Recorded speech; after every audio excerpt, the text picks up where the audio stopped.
ಯಾಕೇನು answer ಮಾಡ್ತಿಲ್ಲ? ಅಮ್ಮ ಆರಾಮಾಗೇ ಇದ್ದಾರೆ, ಪರವಾಗಿಲ್ಲ. ನೀನು ಓಕೆನಾ? ಯಾಕೆ ಸೈಲೆಂಟ್ ಆಗಿದೆಯಾ? ಏನೇನಾಯಿತು ಅಂತ ಯೋಚನೆ ಮಾಡ್ತಾ ಇದ್ದೆ. I'm sorry. ನೀನ್ಯಾಕೆ ಸಾರಿ ಕೇಳ್ತಿದ್ಯಾ? ನಿಮ್ಮ ಅಮ್ಮನಿಗೆ ಹೀಗಾಯ್ತಲ್ಲ, ಬೇಜಾರಾಗ್ತಿದೆ. ಹೀಗಾಗ್ಬಾರ್ದಾಯ್ತು. ಆದರೆ ಒಟ್ಟಿನಲ್ಲಿ ಎಲ್ಲ ಒಂದು ಹಂತಕ್ಕೆ ಸೆಟ್ಲಾಯಿತು ಅನ್ನೋದೊಂದೇ ಸಮಾಧಾನ. ಅಕ್ಕ ಮತ್ತು ವಿಕ್ಕಿ ಭಾವಂಗೆ ಮದುವೆ ಆಗುತ್ತಲ್ಲ ಅನ್ನೋದೊಂದೇ ಖುಷಿ. ನಾನು ನಿನ್ನ ಹತ್ರ ಆಮೇಲೆ ಮಾತಾಡ್ತೀನಿ. ಬಾಯ್. ಹೇ, ಹಲೋ. ವಾಟ್?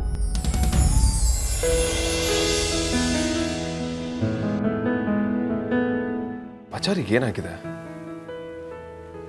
ಜಗಳನೂ ಮಾಡ್ತಿಲ್ಲ, ಅಸಂಬದ್ಧವಾಗಿ ಮಾತು ಆಡ್ತಿಲ್ಲ. ಯಾವುದಕ್ಕೂ ಸಾರ್ಥಕ್ ಹತ್ರ ಒಂದ್ಸಲ ಮಾತಾಡ್ತೀನಿ.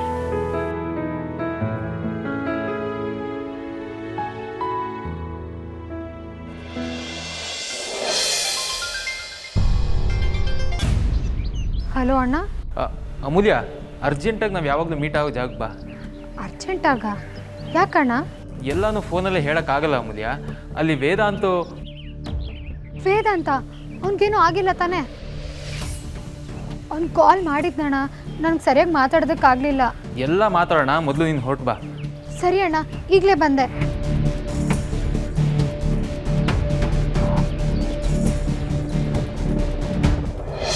ಅಣ್ಣ, ಯಾಕೆ ಅರ್ಜೆಂಟಾಗಿ ಬರೋದಕ್ಕೆ ಹೇಳಿದೆ? ವೇದಾಂತಕ್ಕೇನು ಆಗಿಲ್ಲ ತಾನೇ? ನಿಂಗೇನು ಆಗಿಲ್ಲ ತಾನೇ? ನನಗೇನು ಆಗಿಲ್ಲ, ಐಮ್ ಆಲ್ ರೈಟ್. ನಿನಗೇನಾಗಿದೆ? ನನಗೇನು ಆಗಿಲ್ಲ. ನಿಮ್ಮಮ್ಮ ಹೇಗಿದ್ದಾರೆ? ಅಮ್ಮ ಪರವಾಗಿಲ್ಲ. ಚೆನ್ನಾಗಿರೋಳ್ ಥರ ಕಾಣ್ತಿಲ್ಲ. ಏನಾಯ್ತು? ಏನು ಸಮಸ್ಯೆ ಅಂತ ಹೇಳೋದಕ್ಕೆ ಏನು ಪ್ರಾಬ್ಲಮ್? ಹೇಳಿದ್ನಲ್ಲ, ನನಗೇನು ಆಗಿಲ್ಲ. ನಿಜಾನಾ? ಏನು ಪ್ರಾಬ್ಲಮ್ಸ್ ಇಲ್ಲ ತಾನೆ? ನಿನ್ನೆ ಕೇಳ್ತಿರೋದು, ಇಸ್ ಎವ್ರಿಥಿಂಗ್ ಓಕೆ? ಸಾರಿ ವೇದಾಂತ್, ಗೌತಮ್ ಬಗ್ಗೆ ನೀವು ಹೇಳಿದ್ದನ್ನ ಕೇಳಬೇಕಿತ್ತು. ಜಸ್ಟ್ ಸ್ಟಾಪ್ ಇಟ್ ಅಮೂಲ್ಯ. ನನಗೆ ನಿನ್ನ ಸೈಲೆನ್ಸ್ ತಡ್ಕೊಳ್ಳೋದಕ್ಕೆ ಆಗ್ತಿಲ್ಲ. ಐ ಮೀನ್, ನಾನು ಇವಳು ಇಷ್ಟು ಸೈಲೆಂಟ್ ಆಗಿರೋದನ್ನು ಯಾವತ್ತೂ ನೋಡಿಲ್ಲ. I'm just not use to it. Normal ಆಗಿರೋ ಅಮೂಲ್ಯ. ನಾನು ನಾರ್ಮಲ್ ಆಗೇ ಇದ್ದೀನಿ. ಏಯ್, ನೀನು ಏನಂತ ಅನ್ಕೊಂಡಿದ್ಯಾ? ಬಜಾರಿ, ಯಾವಾಗಲೂ ವಟ ಅಂತ ಅಂತಾನೆ ಇರ್ತೀಯ ತಾನೆ? ಈಗೇನಾಗಿದೆ? ಕ್ವೀನ್ ವಿಕ್ಟೋರಿಯಾ ಅನ್ಕೊಂಡಿದ್ಯಾ ವರ್ಡ್ ಟು ವರ್ಡ್ ಆನ್ಸರ್ ಕೊಡೋದಕ್ಕೆ?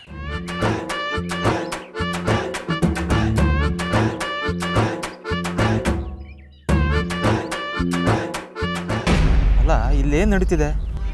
ಅಮೂಲ್ಯ ಮಾತಾಡಿದ್ರೆ ಬೈತಿದ್ದವರು ಮಾತಾಡಿಲ್ಲ ಅಂತ ಬೈತಿದ್ದಾರಲ್ಲ. ನಾನು ನೋಡ್ತಾನೆ ಇದ್ದೀನಿ. I am your boss. But ನೀನು ನನ್ನ ಬಾಸ್ ಥರ ಆಡ್ತಿದ್ಯಾ? ಕಂಡು ಬೇರೆ ಕೊಬ್ಬು ನಿಂದು ಅತಿ ಆಯ್ತು. ನಿಂದ ಅತಿ ಆಯ್ತು ಶುಂಠಿ ಶಂಕರ. ನೀನೇನ್ ಅನ್ಕೊಂಡಿದ್ಯಾ ನಿನ್ ಬಗ್ಗೆ? ಸುಮ್ನೆ ಇದ್ದೀನಿ ಅಂತ ಬಾಯಿಗೆ ಬಂದಂಗ ಮಾತಾಡ್ತೀಯ ಕಪ್ಪೆ ಶಂಕರ.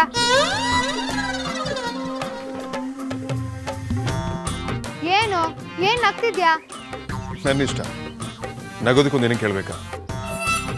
ಒಬ್ಬೊಬ್ನೇ ನಗಕ್ಕೆ ನೀನೇನ್ ಲೂಸಾ? ಫಿಕ್ಸು, ನೀನ್ ಹುಚ್ಚು ವಾಸಿ ಆಗೋದಿಲ್ಲ ಅಂತ ಗ್ಯಾರಂಟಿ ಆಗೋಯ್ತು. ಈಗ ನೀನು ನಾರ್ಮಲ್ ಅದ, ನೀನೇನು ಹೊಡ್ಬೋದು. ಯೋ, ಯಾಕಯ್ಯ ಹಿಂಗಾಡ್ತೀಯಾ? ನೀನ್ ಬಾಸು ಅಂತ ಏನ್ ಬೇಕಿದ್ರು ಮಾಡ್ಬೋದಾ?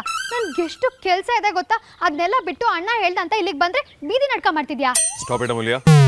ನವ್ ಯು ಕ್ರಾಸಿಂಗ್ ಯುವರ್ ಲಿಮಿಟ್ಸ್. ಏ ಸುಮ್ನಿರಯ್ಯ, ಜಾಗ ಒತ್ತುವರಿ ಮಾಡ್ತಿದ್ದೀನಿ ಅನ್ನೋ ತರ ಗಾಡಿ ತೋರಿಸ್ಬೇಡ. ನೀನ್ ಮಾಡಿರೋ ಕೆಲ್ಸಕ್ಕೆ ಲಿಮಿಟ್ ಅಲ್ಲ. ಎಲ್ಲನೂ ಕ್ರಾಸ್ ಮಾಡಿ ನಿನ್ಗೊಂದು ಗುದ್ದಿದ್ರು ಪಾಪ ಬರಲ್ಲ. ನಾನು ಯಾವ ಕೆಲಸನೂ ರೀಸನ್ ಇಲ್ಲದೆ ಮಾಡೋದಿಲ್ಲ. ನಿನ್ನ ಚೇರಪ್ ಮಾಡೋದಕ್ಕೆ ಅಂತಾನೆ ಕರೆಸಿದ್ದು, ತಿಳ್ಕೊ. ನೀನ್ ಯಾಕೆ ನನ್ನ ಚೇರ್ ಅಪ್ ಮಾಡ್ಬೇಕು? ನನಗೂ ಫೀಲಿಂಗ್ಸ್ ಇದೆ, ಹಾರ್ಟ್ ಆಗುತ್ತೆ, ಡಲ್ ಆಗ್ತೀನಿ, ಅದೆಲ್ಲ ಕಾಮನ್. ಯಾವಾಗ್ಲೂ ಇನ್ನೊಬ್ರು ಎಕ್ಸ್ಪೆಕ್ಟ್ ಮಾಡೋ ತರ ಇರೋದಕ್ಕಾಗಲ್ಲ. ನಾನು ಹೇಗ್ ಬೇಕೋ ಹಾಗಿರ್ತೀನಿ. ವಾಟ್ ವಿ ರಿಪೀಟೆಡ್ಲಿ ಡೂ ಅನ್ನೋ ಮಾತು ಇದೆ. ನಾವು ನಾವಾಗಿದ್ರೆ ಚೆನ್ನಾಗಿರೋದು. ಏನ್ ಚೆನ್ನಾಗಿರುತ್ತೆ? ಚೆನ್ನಾಗಿಲ್ಲ ಅಂದ್ರೆ ಕತ್ತೆ ಬಾಲ ಕುದುರೆ ಜುಟ್ಟು ಹೋಗಯ್ಯ. ನನಗೆ ಕೆಲಸ ಇದೆ, ನಾನು ಹೋಗ್ತೀನಿ, ಬಾಯ್.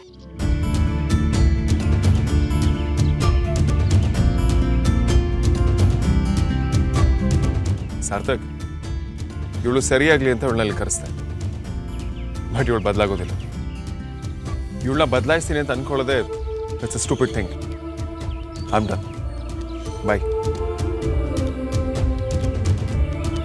ಅಮೂಲ್ಯ ಬೇಜಾರಾಗಿದ್ದಾಳೆ, ಚೀರಪ್ ಮಾಡಬೇಕು ಅಂತ ಕರೆಸಿದ್ರು. ಅವಳೇನೋ ಮಾತಾಡೋದು ಅಂತ ಇವರೇ ಬೇಜಾರಾಗಿ ಹೋದರು. ಇವರಿಬ್ಬರು ಯಾವ ಕಾಲಕ್ಕೂ ಒಟ್ಟಿಗಿರೋಕ್ಕೆ ಸಾಧ್ಯನೇ ಇಲ್ಲ. ಇವ್ರ ಜೊತೆಗಿರೋ ನಮಗೂ ನೆಮ್ಮದಿ ಇಲ್ಲ.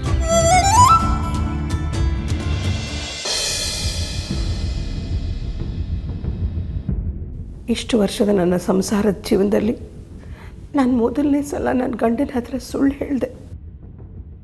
ಹೇಳಿದೆ ಅನ್ನೋದಕ್ಕಿಂತ ವಿಷಯ ಪೂರ್ತಿಯಾಗಿ ಹೇಳಿದೆ. ಅದನ್ನು ಮುಚ್ಚಿಟ್ಟು ಅವರು ಮದುವೆಗೆ ಒಪ್ಕೊಂಡ್ರು ಅಂತ ಮಾತ್ರ ಹೇಳಿದೆ. ಸುಹಾಸಿನಿಯವರು ಅವ್ರ ಮಗನ ಹತ್ರ ನಾನು ಅವ್ರ ಕಾಲಿಗೆ ಬೀಳಬೇಕು ಅಂತ ಹೇಳಿ ಕಳಿಸಿದ್ರು. ನಾನು ಅಲ್ಲಿಗೆ ಹೋದಾಗ ಅವ್ರ ಕಾಲಿಗೆ ನಾನು ಬೀಳೋ ಹಾಗೆ ಮಾಡಿರೋ ವಿಷಯ ನಮ್ಮವ್ರಿಗೇನಾದರೂ ಗೊತ್ತಾದರೆ ಜೀವನ ಪರ್ಯಂತ ಅವ್ರು ಕ್ಷಮಿಸಲ್ಲ. ನಾನು ಬರೀ ನನ್ನ ಬಗ್ಗೆ ಯೋಚನೆ ಮಾಡೋಕ್ಕಾಗಲ್ಲ. ನನಗಾದ ಅವಮಾನಕ್ಕಿಂತ ನನ್ನ ಮಗಳ ಜೀವನ ದೊಡ್ಡದು. ನಮ್ಮಲ್ಲಿರೋ ಭಿನ್ನಾಭಿಪ್ರಾಯಗಳು ವೈಷಮ್ಯ ಆಗಬಾರ್ದು. ಸಂಬಂಧಿಕರಾಗ್ತೀವಿ ಅಂತ ಗೊತ್ತಾದಾಗ ಒಡಕಿಗಿಂತ ಒಗ್ಗಟ್ಟಿರಬೇಕು. ಈ ವಿಷಯ ನಮ್ಮ ಯಜಮಾನ್ರಿಗೆ ಗೊತ್ತಾಗ್ದಿರೋ ಹಾಗೆ ಮಾಡಪ್ಪ.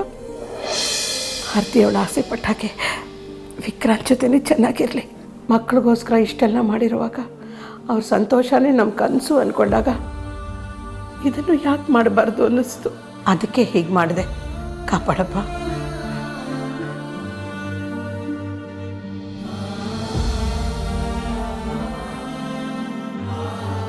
ಮಗಳೇ, ಅವ್ರ ಮನೇಲಿ ನಡೆದಿರೋದನ್ನು ಇಲ್ಲಿ ಯಾರಿಗೂ ಹೇಳಬಾರ್ದು, ಆಯಿತಾ? ಹೇಳಲ್ಲಮ್ಮ. ತಪ್ಪು ಅವ್ರದ್ದೇ ಇದ್ದರೂ ನೀನು ಕಾಲಿಡಿಯೋ ಹಾಗಾಯ್ತಲ್ಲ ಅಂತ ಬೇಜಾರಾಗ್ತಿದೆ. ಹೆಣ್ಣೆತ್ತವ್ರು ಅಂದಮೇಲೆ ತಗ್ಗಿ ಬಗ್ಗಿ ನಡಿಲೇಬೇಕು ಕಂದ. ಇಂಥ ಸೂಕ್ಷ್ಮದ ವಿಚಾರಗಳಲ್ಲಿ ಅಹಂಕಾರಕ್ಕೆ ಬೆಲೆ ಕೊಡಬಾರ್ದು. ಬದಲಾಗಿ ಇಂಥ ಸಣ್ಣ ಪುಟ್ಟ ತ್ಯಾಗಗಳಿಗೆ ಮನಸ್ಸನ್ನು ಗಟ್ಟಿ ಮಾಡ್ಕೋಬೇಕು. ಆದರೂ ಅಮ್ಮ, ನನಗೆ ಯಾಕೋ ಅದನ್ನು ಒಪ್ಕೊಳ್ಳೋಕ್ಕಾಗ್ತಿಲ್ಲ ಅಮ್ಮ. ಬೇಜಾರು ಮಾಡ್ಕೋಬೇಡವೆ. ಕೊನೆಯದಾಗಿ ನಮ್ಮ ಆರ್ತಿ ಸಂತೋಷ ತಾನೇ ಮುಖ್ಯ. ಅದಕ್ಕೆ ಅಲ್ವಾ ನೀನು ಅವ್ರ ಕಾಲಿಗೆ ಬಿದ್ದಿದ್ದು. ಇದು ಹಾಗೆ ಯೋಚನೆ ಮಾಡಬೇಡ.